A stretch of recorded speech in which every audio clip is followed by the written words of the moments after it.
Hey, you're listening to gwot.rocks, God, the World, and Other Things. I'm Kenny Price, your host. Our mission? You got it. Say it with me. Advancing equilibrium in the midst of an agitated world. Hey. This is Season 16, Episode 339. Title, From My Heart to Yours. Subtitle, Drink Responsibly? Alcohol Part 3. This is the final episode in this mini-series. Most people in the United States have by now been through some sort of training or teaching about the pitfalls of alcohol. Public schools now teach on it heavily. Driver's education courses give special attention to it.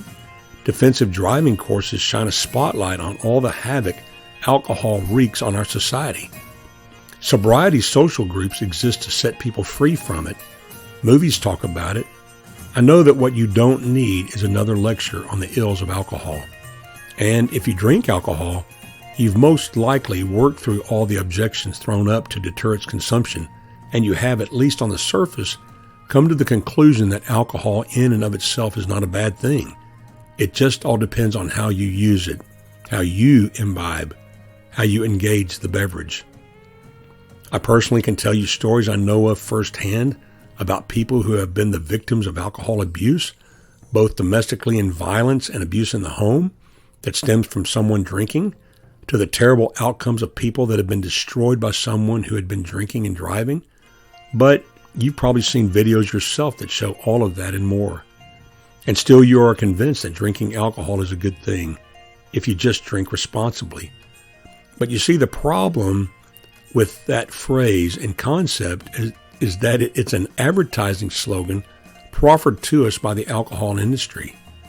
It is in their best interest to work very hard to attempt to make a distinction between the abuser and the casual, responsible user. But you know that. We could get into the argument that Jesus himself drank wine, and that he even came to the rescue at a wedding reception where he did his first public miracle and changed the water into wine. And I can make a strong case that the wine he made that day was not fermented like wines of today. Today, the wines have an alcohol content ranging from as low as 5.5% to 25% alcohol by volume. In the wine industry, they call it ABV. But the wines fortified typically contain 15.5% to 25% ABV, with an average of 18%, and unfortified wines containing anywhere from 5.5% to 16% ABV, with an average of 11.6%. That's more than double the content of a beer. But you've probably already considered that, and you choose to drink wine that has the lesser ABV. If you listen to the other two podcasts, you can see that I build a case that alcohol is a toxin to the body. We live in a nation that is out of control with unrestrained, unashamed, flaunting consumption that declares the newest found freedom in Jesus.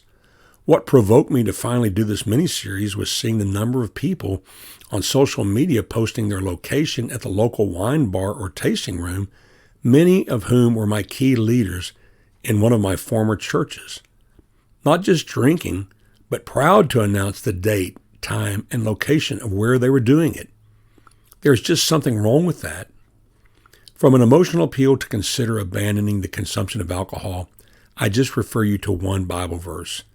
It's interesting that this is what Bard, the AI interface from Google, reports. Here's Proverbs 20, verse 1 from the Bible. Wine is a mocker, strong drink is a brawler, and whoever is led astray by it is not wise. In Proverbs chapter 20, verse 1, wine and beer are personified as enemies of wisdom who lead others astray. This means that drinking too much wine or liquor can make you a fool. The words wine, vineyard, wine, wine bibber, wine press, and strong drink are often used in the Bible to refer to wine, end quote. Isn't that interesting, coming from a secular, non-Christian entity such as Google and their AI machine? A mocker is someone who makes fun of you behind your back. I don't like hanging out with a mocker. If they mock someone else behind their back in my presence, they'll mock me when I am not present. If you take into consideration all the things I've discussed over the 3 episodes on this subject, do you see a picture of happiness, success, clarity of mind, and a vision? A stellar example of Christ to the world? I sure don't. May God speak to your heart on what you are to do with these things I have shared with you from my heart to yours. And with that, my friend, I bid you peace.